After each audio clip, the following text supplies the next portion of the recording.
Ladies and gentlemen, welcome to episode 9.5 of the Mousetrap Podcast. I am Carter Thweet, joined as always by my co-host Isaac Hardy What's up? What's up? and a special guest. I don't know what he's gonna do. He's Tyler Chitty. Glasses, bro. Say hurt because he a savage. So many dead ops, so many ashes. You ain't catch that. I can't pass. The shooter stay strapped. I don't need mine. Bro, put a belt rate to they behind. Way that foot through. I know he dying. 6'7". I just bitch right on the highway. That's all I had. Wow, that was awesome. That was That was, awesome. He that was told us electric. 30, he said 30 seconds before, he was like, y'all just start. I'm going off screen. I didn't know what to expect. Tyler, welcome. We're thrilled to have you. Little longer agenda tonight than we usually have for Bella Chopped because we have the Tyler interview.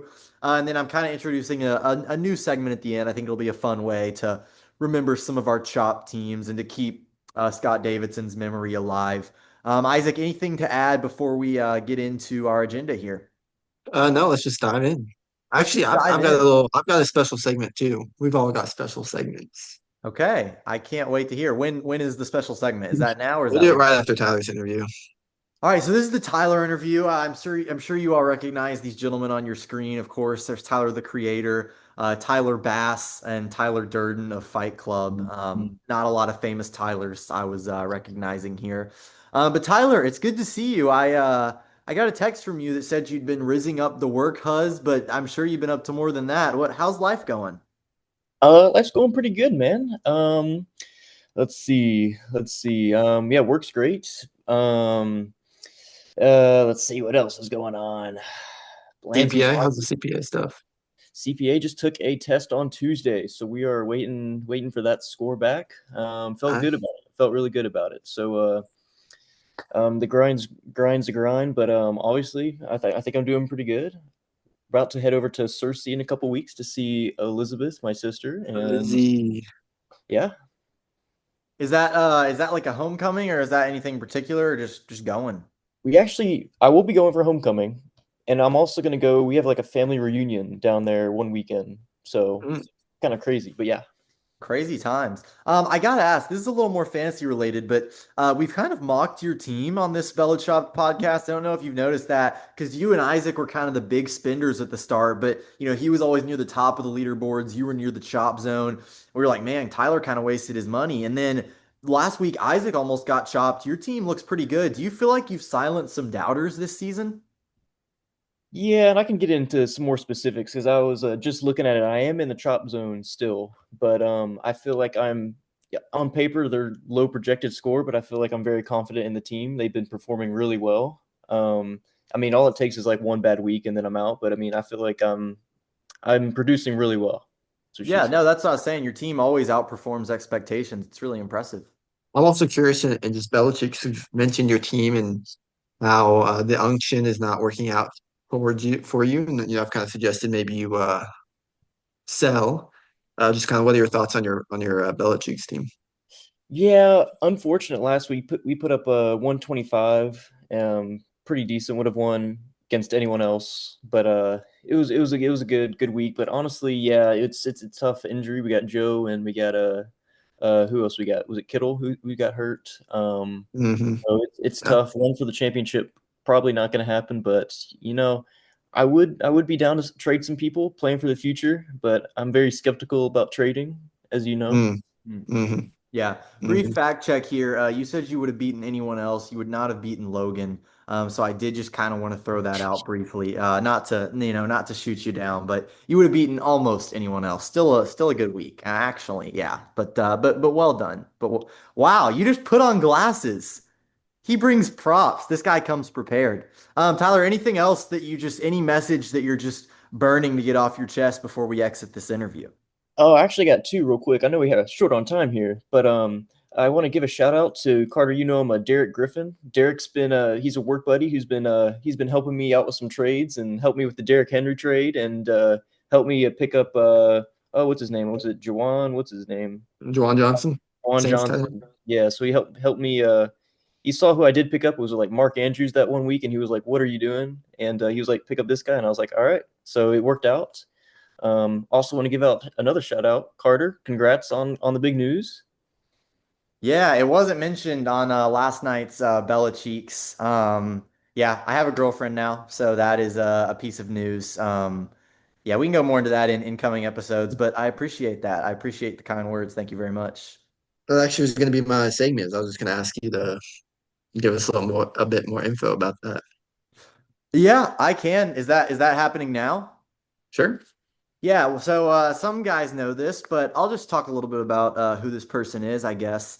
So I am, as of 3 days ago, dating a girl named Danielle. She is from Little Rock. She was 2 years ahead of us at Harding.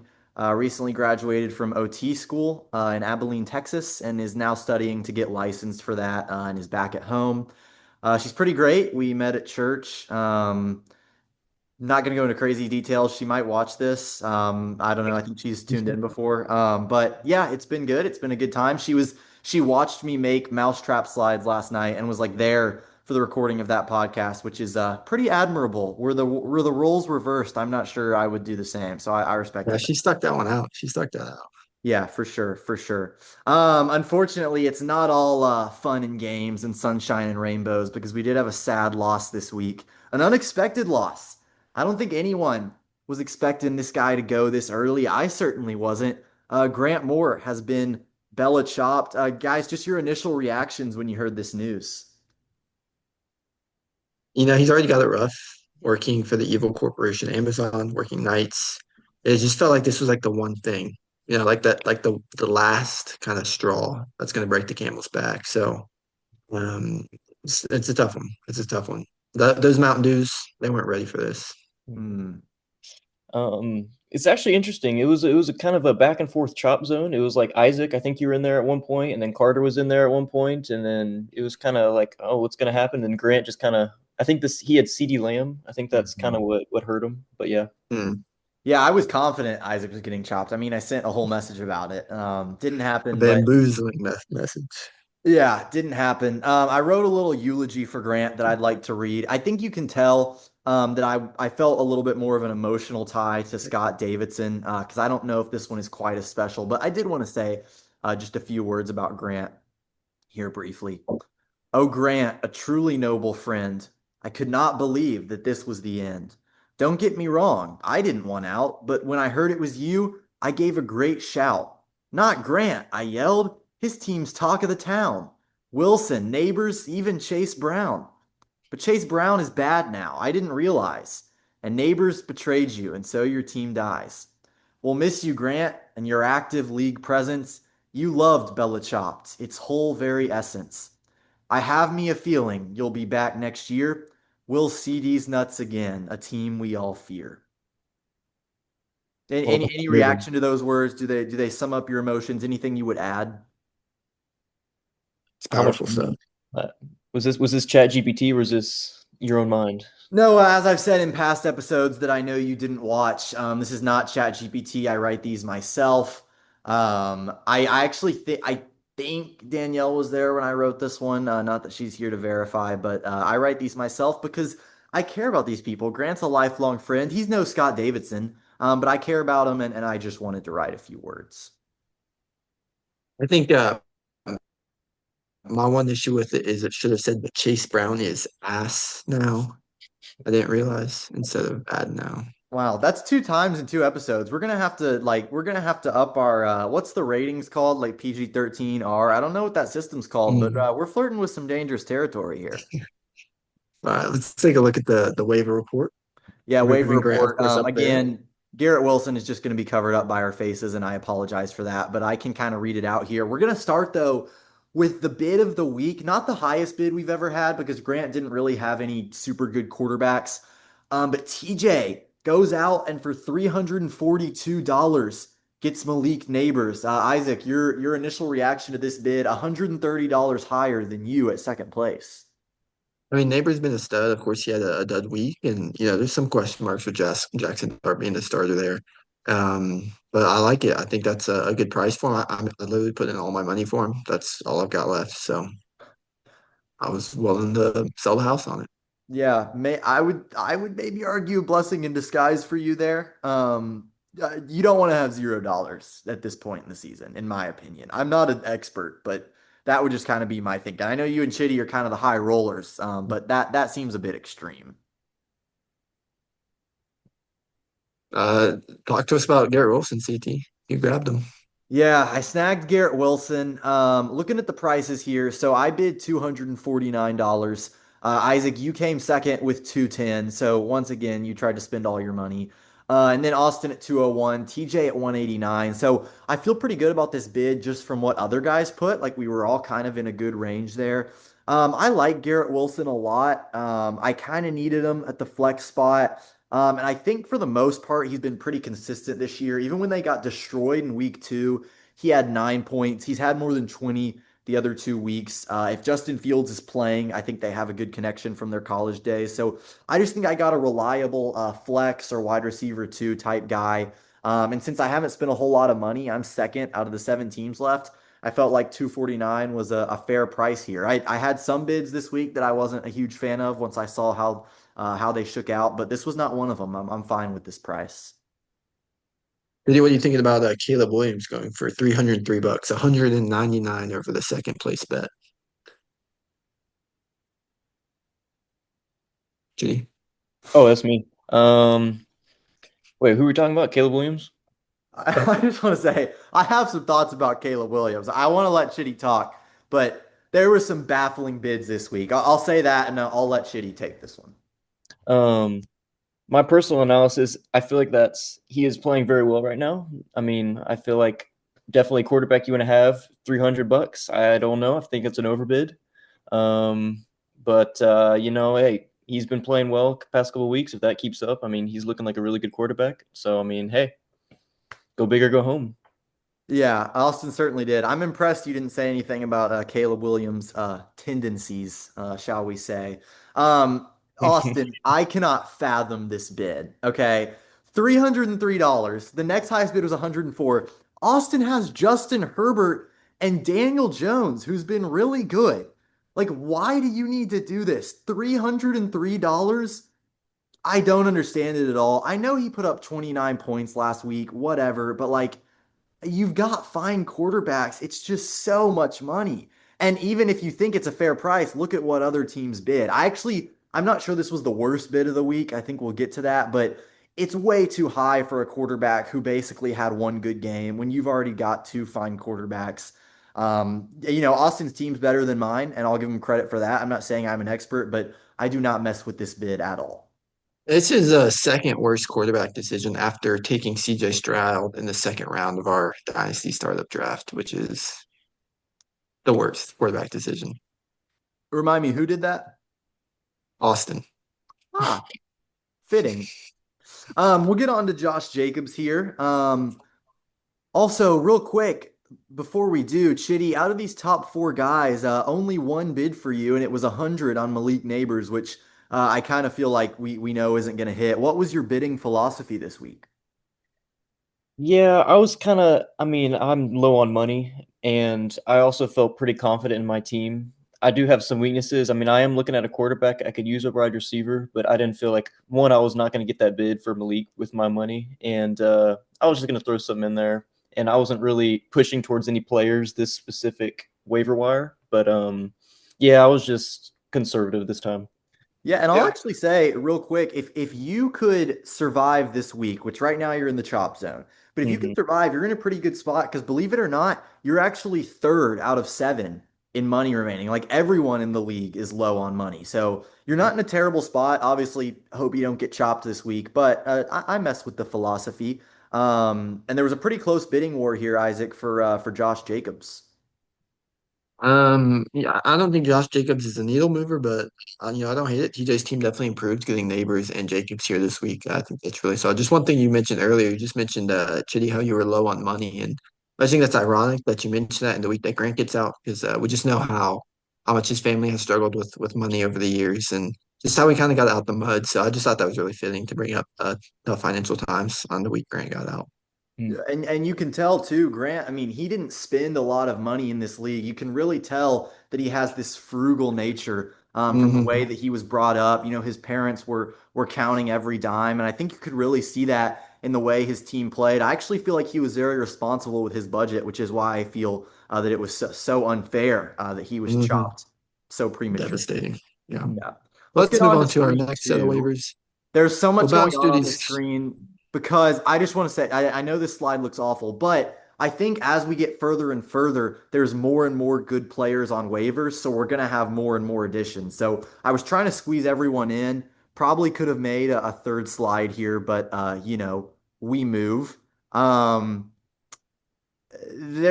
Isaac, where do you want to start? There's a lot going on this slide. I know where you want to start, but I'm actually going to call you out here. 57 bucks on Travis Kelce as the only bidder is evil. I agree. I agree. When I said earlier that I liked Garrett Wilson, but I made some bad bids this week. That's a bad bid. Look, I'll justify Travis Kelce here. Not justify it. It's a bad bid. I needed an upgrade at tight end. I had Njoku, who was fine. Like he might get 10 every week. And I don't know. I feel like Travis Kelce could kind of have a good game against Baltimore, where KC's going to need to move the ball a lot. Their receiver room is kind of banged up. So I think it's an upgrade at tight end. I did think someone else would bid a singular dollar on him. So I'll take the L on that one. It was kind of a rough bid for sure. We'll save the worst one here for the end. But Judy, I just want to talk about there on the right side, the free additions, kind of your quarterback philosophy there, picking up a couple of guys. Just kind of what made you want Purdy and Stafford over maybe some of the other guys available. Yeah, I'll start with Purdy. I think Purdy is questionable. I don't know if he's going to play for sure coming into this next weekend. But I liked him over JJ. I think JJ was hurt. I mean, he's new guy, new to league, not as productive. But I mean, if Brock Purdy is healthy and he plays, I like him over JJ. And then I think I have Matt Stafford. My thing is blocked. I think I have Matt Stafford for Jake Browning. Yep. Jake Browning, terrible performance. I mean, I feel like I mean, it could go better. It could go better, but I feel like Matt Stafford's more of a consistent pick and consistent points wise. So it's another move I kind of want to do in the quarterback position. Yeah. I really Yeah, like Kurt, I want you to. oh, sorry, go ahead. I was just gonna have you talk to me about your wide receiver additions there, Sutton and Allen. But Yeah, in 1 second, but I'll just say on the Chitty thing. I mean, I definitely think you upgraded at QB. I think Stafford is a lot better real life quarterback. Like I was really impressed watching him in the Rams Eagles game. Fantasy, he might do something, but I think you definitely upgraded. As far as my free additions, Cortland Sutton, and Keenan Allen, like I think they could be okay flex options. Maybe not as much at this point in the season, but I dropped Aaron Rodgers and Travis Hunter. I really feel like that's all that needs to be said on that. yeah, Travis Hunter looking like an absolute bust so Mhm. far. I grabbed Justin Fields just a little upgrade on the back of the quarterback situation. Kind of a boom potential guy. Not going to start for me this week, just a free addition. Austin grabbing Quentin Johnson over DJ Moore. Again, not a needle mover. I don't hate it. I don't love it. It happened. It occurred. Let's talk about Cam Scadaboo there. $2 for Cam. Is that a steal? I don't think there was a bid this week that blew me away. We've had some. I'd have to go back to prior episodes that have blown me away. I feel like Tucker has had some that have been really good. And so while I didn't think there were any crazy good bids this week, if I had to pick a bid of the week, I think this might be it. For one thing, bid the same as Austin and got him. But Scadaboo's looking like he could be a legit fantasy relevant running back, and to get him for $2, especially when I look at Tucker's team here, like I actually think he can really use him this week. Right now, he has Chuba and then Omari and Hampton. Not to mention his flex spot. He's got Scattaboo there right now, but I think this is a guy who's going to play and be relevant for him this week for $2. I absolutely love it. I really like the Scadaboo addition there for him.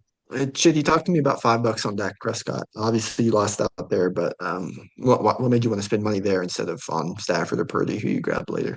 Yeah, I mean, I think I don't know. I needed a quarterback, obviously. I didn't like my quarterbacks I already had. So I mean, I think I saw Dak and kind of wanted him, but I didn't want to spend too much.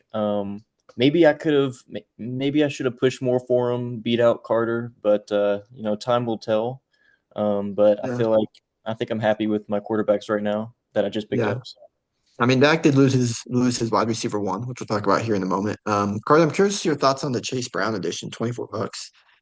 Yeah, we're just slowly working our way to the one I really want to talk about. But yeah, I mean, for me, Dak, like fine. My quarterbacks were awful. Also, Dak might be the most passed around player in the league. I think he's been starting for a different team every week. And Travis Hunter might be the most roasted player on this podcast. I think we talk about him every episode. I just want to I point do not that like out. Travis Hunter. They Um, traded their future first to move up to grab Travis Hunter, who is buns. It's just Yeah, insane. it's not great. It's not great. Chase Brown, I want to look at TJ's roster here before I say anything. I don't hate it. In fact, in comparison to some of his other moves, it looks downright genius.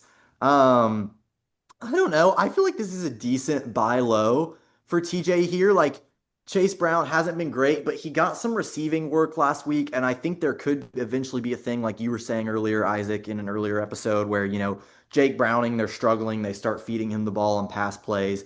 He's not going to go 10 carries for 3 yards again. And so I don't really know where he slots in because TJ has Bijan, James Cook, Josh Jacobs, but I think this is a pretty good buy low. Like if you told me at the start of the year I'm getting Chase Brown for $24, I don't hate it. I don't know if it's going to move the needle, but $24 is not that much money in the grand scheme of things. Yeah, no, I don't hate it at all. I definitely think, if you ask me who would I rather have, Scadaboo or Chase Brown, I'd probably say Scadaboo. And so getting him for, a 12th the price is really nice. But yeah, I don't hate it for 24 bucks. He's a solid player. Just the other one there before we get into our big one, I'll grab the Ricky Pearsall for $5. Again, just kind of a guy that I can slot in and whenever I got someone on a bye week or something, just kind of a buy low.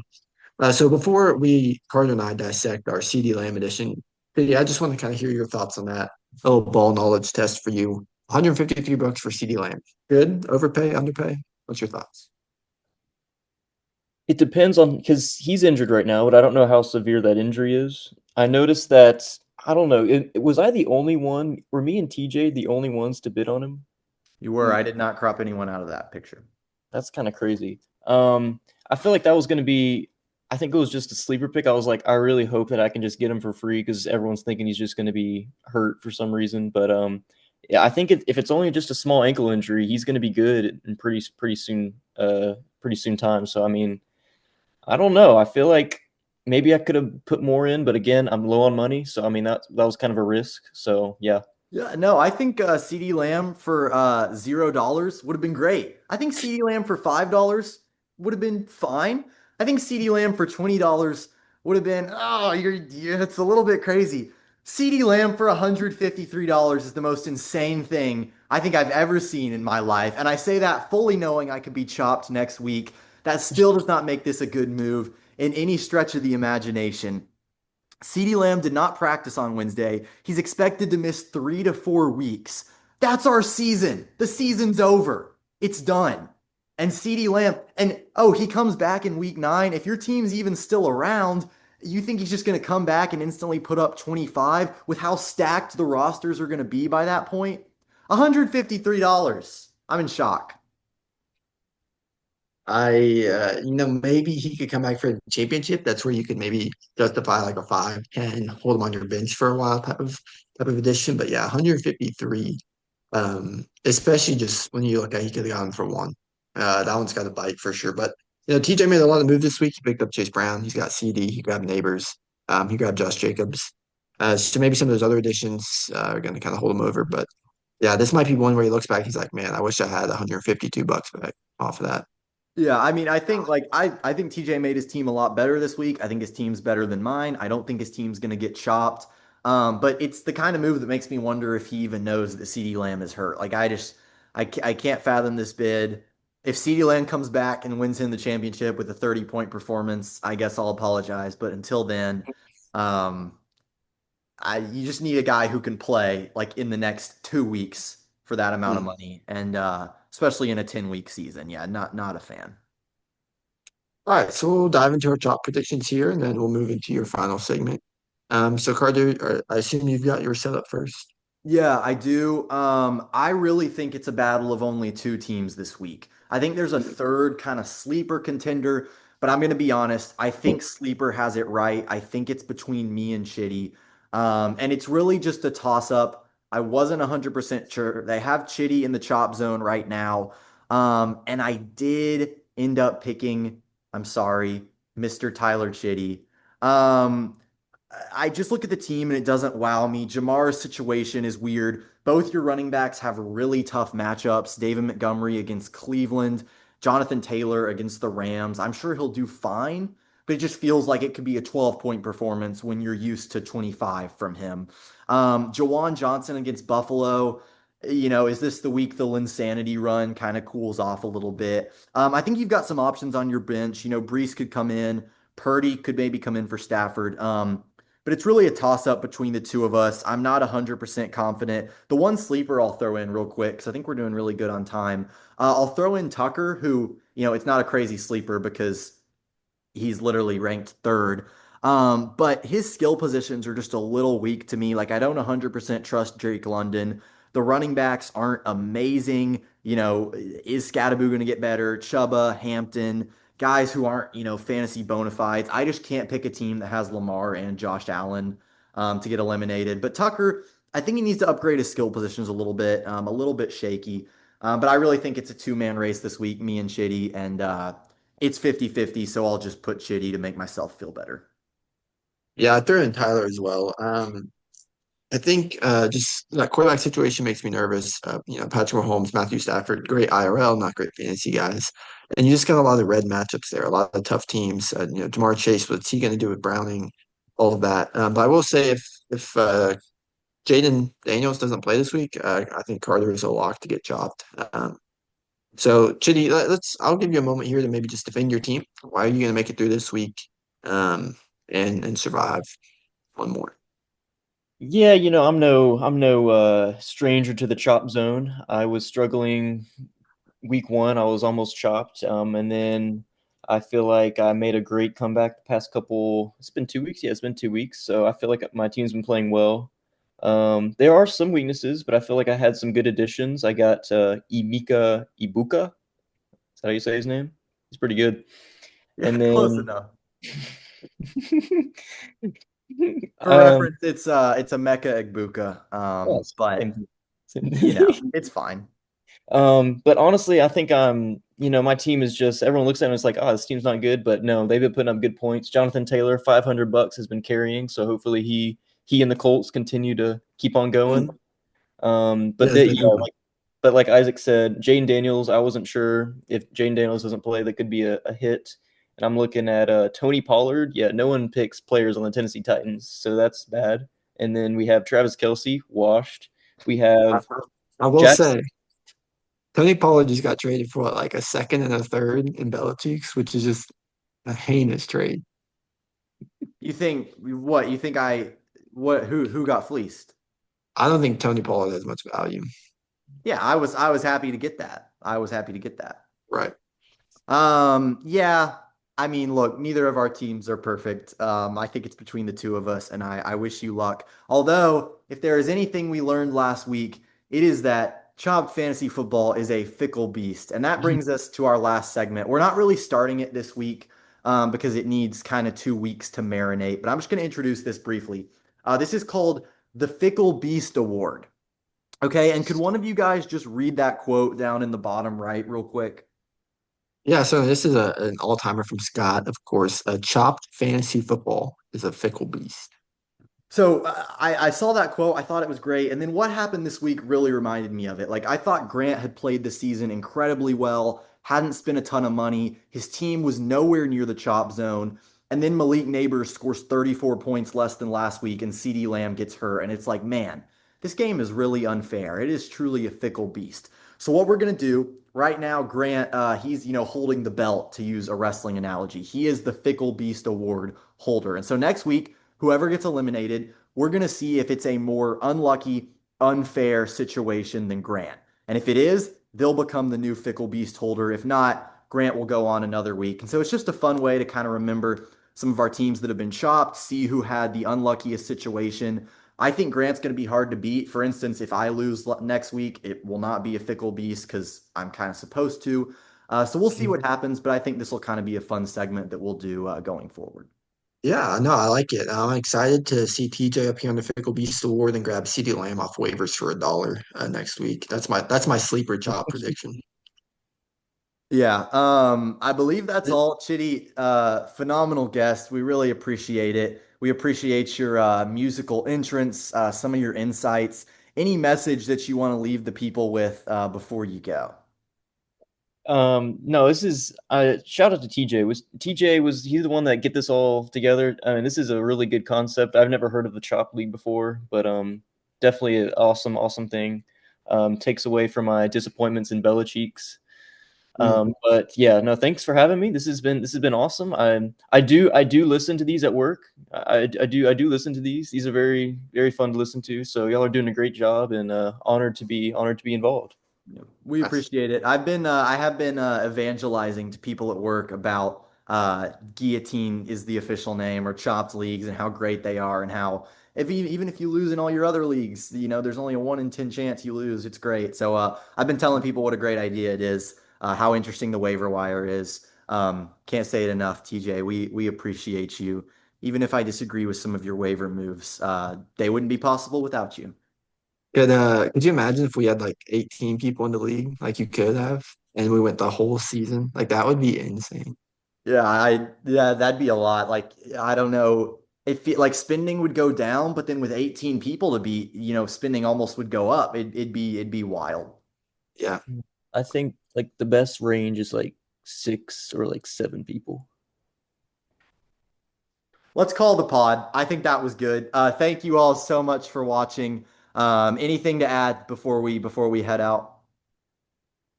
No, just drop some questions in the chat. Let us know, did we get it right? Did we get it wrong? What quarterback decision is worse? CJ Stroud in the second round, Caleb Williams, $340. Let's figure that one I out. do want to offer a brief apology to Austin. I think CeeDee Lamb move is worse. Caleb Williams looks smart in comparison, so it could be worse. I'll say that. Real. Thank you all so much for watching. We will see you in the next one.